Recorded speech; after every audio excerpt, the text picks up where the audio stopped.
হেফাজতে ইসলামের মহাসমাবেশের পক্ষ থেকে আমি আপনাদের সামনে এখন ঘোষণাপত্র উপস্থাপন করছি। বিসমিল্লাহির রহমানির রহিম। মুহতারাম হাজিরিন, বিগত 24 জুলাই আগস্টের রক্তাক্ত গণ অভ্যুত্থানে ফ্যাসিস্ট শেখ হাসিনার পতনের মধ্য দিয়ে ভারতীয় আধিপত্যবাদের শেকল থেকে মুক্তি লাভ করে আমাদের প্রিয় জন্মভূমি বাংলাদেশ। সহস্রাধিক প্রাণ ও ত্যাগের বিনিময়ে নতুন স্বাধীনতা অর্জনের ইতিহাস রচিত হয়েছে। আজকে আমাদের এই মহাসমাবেশ থেকে 5ই মে 2013 সালে শাপলার গণহত্যা সহ জুলাই বিপ্লবের 84 জন মাদ্রাসা ছাত্র ও শিক্ষক সহ সমস্ত শহীদদের স্মরণ করে তাদের মাগফিরাত কামনা করি এবং শহীদ পরিবারদের প্রতি জানাই সশ্রদ্ধ সালাম। আহতদের এবং পঙ্গুত্ব বরণকারীদের জন্য দ্রুত সুস্থতা কামনা করি এবং তাদের প্রতি সমবেদনা জানাই। দেশের চলমান ক্রান্তিকালে কিছু জাতীয় গুরুত্বপূর্ণ বিষয় নিয়ে আমরা আজকের এই মহাসমাবেশে হাজির হয়েছি। এই মহাসমাবেশ থেকে হেফাজতের ঘোষণা আপনাদের সামনে পেশ করছি। 1. নারী বিষয়ক সংস্কার কমিশন ও তাদের কোরআন বিরোধী প্রতিবেদন অবিলম্বে বাতিল পূর্বক আলেম ওলামার পরামর্শক্রমে ধর্মপ্রাণ বৃহত্তর নারী সমাজের প্রতিনিধিদের অন্তর্ভুক্ত করে নতুন কমিশন গঠন করতে হবে। নারীর সামাজিক উন্নয়নে পশ্চিমা মূল্যবোধ নয়, বরং আমাদের নিজস্ব সামাজিক ও ধর্মীয় মূল্যবোধ, ইতিহাস ও ঐতিহ্যের আলোকেই বাস্তবমুখী সংস্কারের দিকে যেতে হবে। 2. সংবিধানে আল্লাহর উপর পূর্ণ আস্থা ও বিশ্বাস পুনর্স্থাপন করতে হবে এবং ধর্মপ্রাণ গণমানুষের ঈমান আমল রক্ষার্থে বহুত্ববাদ নামক আত্মঘাতী ধারণা থেকে সরকারকে সরে আসতে হবে। এছাড়া লিঙ্গ পরিচয়, লিঙ্গ বৈচিত্র্য, লিঙ্গ সমতা, লিঙ্গ বৈষম্য, তৃতীয় লিঙ্গ বা থার্ড জেন্ডার, অন্যান্য লিঙ্গ ইত্যাদি শব্দের মার পেঁচে কাউকে বাদ দিয়ে নয় এমন ধোঁয়াশাপূর্ণ স্লোগানের অন্তরালে এবং অসংজ্ঞায়িত অন্তর্ভুক্তমূলক ইত্যাদি শব্দের আড়ালে এলজিবিটি ও ট্রান্সজেন্ডারবাদের স্বীকৃতি ও অন্তর্ভুক্তির মাধ্যমে সমাজ বিধ্বংসী ও ধর্ম বিরুদ্ধ সমকামী বান্ধব সমাজ প্রতিষ্ঠার পায়তারা বন্ধ করতে হবে।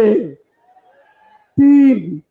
শাপলা ও জুলাই গণহত্যার বিচারে গতি আনতে ট্রাইব্যুনালের সক্ষমতা আরো বৃদ্ধি করতে হবে।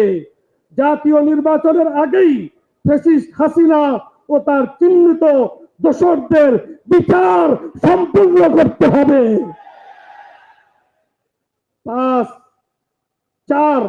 গণহত্যাকারী ফ্যাসিস্ট আওয়ামী লীগকে সন্ত্রাসী দল হিসাবে ঘোষণাপূর্বক বিচার নিশ্চিত করতে হবে। বিচার সম্পন্ন না হওয়া পর্যন্ত তাদের সব ধরনের কার্যক্রম ও তৎপরতা নিষিদ্ধ করতে হবে। 5. আল্লাহ ও তার রাসূল সাল্লাল্লাহু আলাইহি ওয়াসাল্লামের নামে কটূক্তি ও বিশুদ্ধার বন্ধে সর্বোচ্চ শাস্তির আইন করতে হবে। এছাড়া গণমাধ্যম সংস্কার কমিশনের পক্ষ থেকে ইতিমধ্যে ধর্ম অবমাননা শাস্তি সংক্রান্ত আইনি ধারাগুলো বাতিলের সুপারিশ বাদ দিতে হবে। এ ব্যাপারে কোন রকমের ছাড় দেওয়া হবে না। 6. চট্টগ্রামে উগ্র হিন্দুত্ববাদীদের হাতে শহীদ সাইফুল ইসলাম আলিফ হত্যার উস্কানিদাতা চিন্ময় দাসের জামিন প্রত্যাহার পূর্বক তার দৃষ্টান্তমূলক বিচার করতে হবে। 7. ফ্যাসিস্ট হাসিনার শাসনামলে সারা দেশে প্রতিবাদী আলেম ওলামা, মাদ্রাসা শিক্ষার্থী ও ইসলাম মনা তরুণদের বিরুদ্ধে হওয়া মিথ্যা ও বানোয়াট সকল মামলাগুলো অতি সত্বর প্রত্যাহার বা নিষ্পত্তি করতে হবে গণ অভ্যুত্থানের সরকারকে।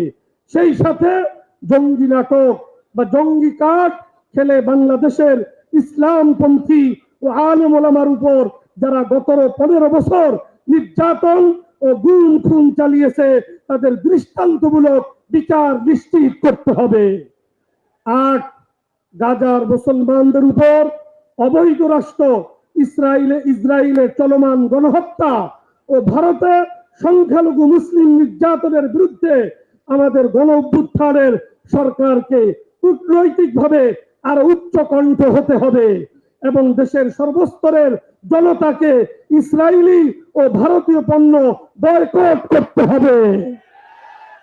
9 এদেশ 90% মুসলমানের দেশ, অতএব শিক্ষার প্রাইমারি লেভেল থেকে সর্বোচ্চ পর্যায় পর্যন্ত সর্বস্তরে ইসলামী শিক্ষাকে বাধ্যতামূলক করতে হবে। 10 রাখাইনকে মানবিক করিডোর প্রদানে সরকারের সম্মত হওয়া সম্পূর্ণরূপে আত্মঘাতী সিদ্ধান্ত। আমাদের ভৌগোলিক নিরাপত্তার স্বার্থে এই অদূরদর্শী সিদ্ধান্ত থেকে সরকারকে অবশ্যই অনতিবিলম্বে ফিরে আসতে হবে। 11 চট্টগ্রামের পার্বত্য অঞ্চলে ভিনদেশী মিশনারিদের অপতৎপরতা ও দৌরাত্ম্য বন্ধ করতে সরকারকে উদ্যোগ দিতে হবে। বাংলাদেশের ভৌগোলিক অখণ্ডতা রক্ষায় সেখানে নিরাপত্তা সংকট কমাতে আলেম সমাজের দাওয়াতি কার্যক্রমকে আরো নিরাপদ এবং সুযোগ করে দিতে হবে। সেখানে সামরিক নিরাপত্তা ব্যবস্থা আরো বৃদ্ধি করা ছাড়াও পাহাড়ি বাঙালি ও নৃতাত্ত্বিক জনগোষ্ঠীর মধ্যে সামাজিক ও রাজনৈতিক সমঝোতা ও স্থিতি নির্মাণে রাষ্ট্রীয় তৎপরতা আরো বাড়াতে হবে। 12 কাদিয়ানীদের রাষ্ট্রীয়ভাবে অমুসলিম ঘোষণা করতে হবে এবং সাধারণ মুসলমানদের ঈমান আকীদা রক্ষার্থে এ দাবি রক্ষার্থে এদের অপতৎপরতা বন্ধ করতে হবে। আমরা আজকের এই মহাসমাবেশ থেকে হেফাজতুল ইসলামের পক্ষ থেকে এই 12 দফা ঘোষণাপত্র আমি আপনাদের সামনে পেশ করলাম। আমরা সবাই এই ঘোষণাপত্রের সাথে একমত আছি তো? এই